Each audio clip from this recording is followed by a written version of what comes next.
प्यारे बच्चों, मैथ्स मंत्रा YouTube channel पर आप सभी का स्वागत है। आज हम लोग दूसरा प्रश्न हल करेंगे विलोपन विधि से। तो विलोपन विधि में क्या करते हैं, एक पक्ष को, एक चर को एलिमिनेट कर देते हैं, विलोपित कर देते हैं, लोप कर देते हैं, कटा देते हैं, कुछ भी बोल सकते हैं। तो यहाँ पर हम लोग क्या करेंगे इस बार कि y को कटाएंगे, ठीक है। और y को कटाएंगे तो क्या करना पड़ेगा, यहाँ पर 4y है और यहाँ पर सिर्फ 2y है, तो y को बराबर करना है। तो बराबर करने के लिए इसमें 2 से गुना कर देते हैं और इसी बात को भाषा में लिखना पड़ता है कि समीकरण 2 गुना 2 कर समीकरण 1 में जोड़ने पर क्यों लिखें, क्योंकि जिस पक्ष को हम लोग एलिमिनेट कर रहे हैं, विलोपित कर रहे हैं, वह पक्ष में ऑलरेडी पहले से चिन्ह 2 प्रकार का है। एक का चिन्ह प्लस है, एक का चिन्ह माइनस है।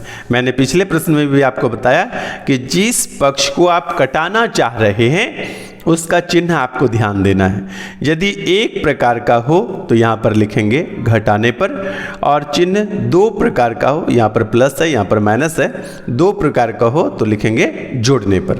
तो यहाँ लिखते हैं समीकरण 1 में कुछ नहीं किए हैं तो लिख देते हैं 3x plus 4y is equal to 10, और समीकरण 2 में 2 से गुना किए हैं तो 2 गुना 2 हो जाएगा 4x माइनस 2 है और 2 से गुना कर रहे हैं तो ये हो जाएगा आपका 4y, और यहाँ पर 2 से गुना करेंगे तो हो जाएगा 4।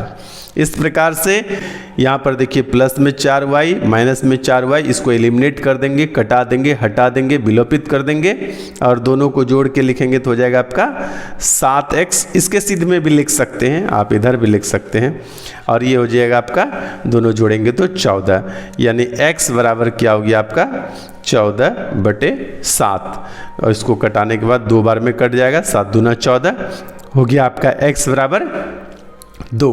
अब इस x के वैल्यू को लिखेंगे, x का मान समीकरण 1 में रखने पर, आप चाहें तो 2 में भी रख सकते हैं, ठीक है। आइए समीकरण 1 क्या है, समीकरण 1 है आपका 3x plus 4y is equal to 10। 3 और x का वैल्यू 2 है तो 2 लिख दिए, प्लस 4y है प्लस 4y लिख दिए, इज इक्वल टू 10 है तो इज इक्वल टू 10 लिख दिए। उसके बाद दोनों को गुना करेंगे तो हो जाएगा 6, प्लस के जगह प्लस, 4y के जगह 4y इज इक्वल टू 10 के जगह इज इक्वल टू 10 क्या है। फिर 4y बराबर यदि लिखेंगे तो 10 तो अपने जगह पर है, इधर से 6 बाएं साइड से जब दाहिने साइड करेंगे तो यह -6 हो जाएगा और घटेगा तो 4 हो जाएगा। तो ये कितना हो जाएगा, y बराबर यदि लिखेंगे तो बराबर के उस तरफ भी 4 है और ये दोनों के बीच गुना का चिन्ह होता है, और गुना वाला बराबर के उस पार जाएगा तो बट्टे में हो जाएगा, भाग लग जाएगा। 4 में 4 से भाग देंगे तो कितने टाइम्स में कटेगा, 1 बार में कटेगा। यानी x बराबर आपका हो गया 2 और y बराबर कितना हुआ 1। इसको अंत में लिख देना चाहिए नीचे कि अतः x बराबर 2 एवं y बराबर कितना 1, तो ये लिख के लास्ट में छोड़ना चाहिए। तो मैंने विलोपन विधि द्वारा यहाँ पर हल कर दिया है। क्योंकि आप पिछले अध्याय में 3.3 प्रश्नावली में प्रतिस्थापन विधि को पढ़े हैं, तो मैं आपको होमवर्क देता हूँ कि आप इसको प्रतिस्थापन विधि द्वारा खुद से हल कीजिए, ठीक है। और मैं भी हल करके आपको दे दूंगा, लेकिन आप एक बार प्रयास कीजिए खुद से हल करने का।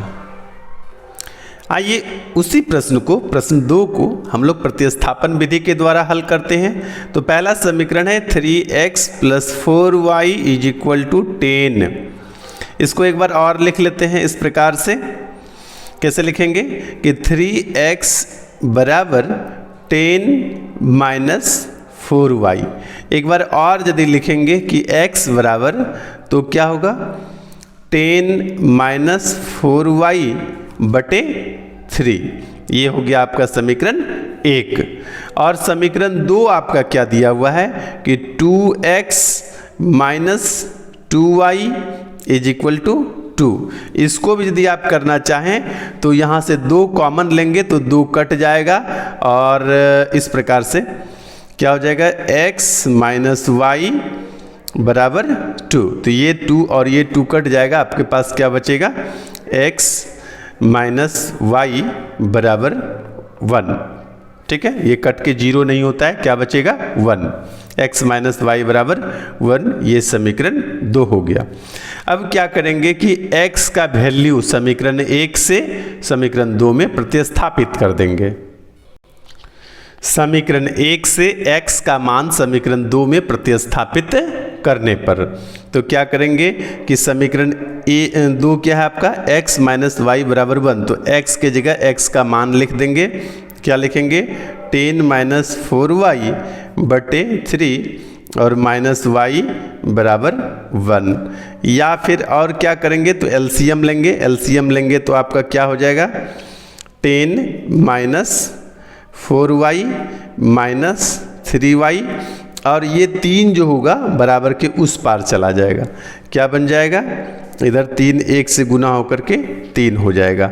इस दोनों को जब यदि आप जोड़ेंगे तो हो जाएगा आपका माइनस 7y, और यहाँ पर 3 जो है पहले से है और बराबर के बाएं साइड से 10 बराबर के दाहिने साइड जाएगा तो माइनस 10 हो जाएगा। और फिर क्या होगा, फिर क्या होगा कि minus 7y is equal to हो जाएगा माइनस 7। फिर एक बार और लिखेंगे कि y बराबर तो हो जाएगा माइनस 7 बटे माइनस 7। तो माइनस से माइनस कट जाएगा, 7 से 7 कटेगा, y बराबर कितना हो गया 1। ठीक है, अब इस y का मान समीकरण 2 आसान है इसलिए समीकरण 2 में रखेंगे। तो यहाँ पर मैं कम ही जगह पर लिख देता हूँ, हो जाएगा। क्या करेंगे कि y का मान समीकरण 2 में रखने पर समीकरण 2 आपका क्या है, x माइनस वाई बराबर 1। या फिर क्या करेंगे कि x माइनस 1 बराबर 1। या फिर क्या करेंगे कि x बराबर लिखेंगे तो 1 उस पार में पहले से है, और यह माइनस 1 बराबर के बाएं साइड से दाएं साइड जब आएगा तो माइनस 1 दाएं साइड आकर के प्लस 1 हो जाएगा, और 1 प्लस 1 मिलकर क्या हो जाएगा 2। यानी x बराबर आपका क्या वैल्यू आया, x बराबर वैल्यू आया 2। तो हम लोग विलोपन विधि से भी y बराबर 1 और x बराबर 2 हल कर लिए थे, और प्रतिस्थापन विधि के द्वारा भी y बराबर 1 और x बराबर 2 हल कर लिए हैं। तो दोनों विधि से हमने हल करके देख लिया। अब क्या करेंगे कि तीसरा प्रश्न हल करेंगे।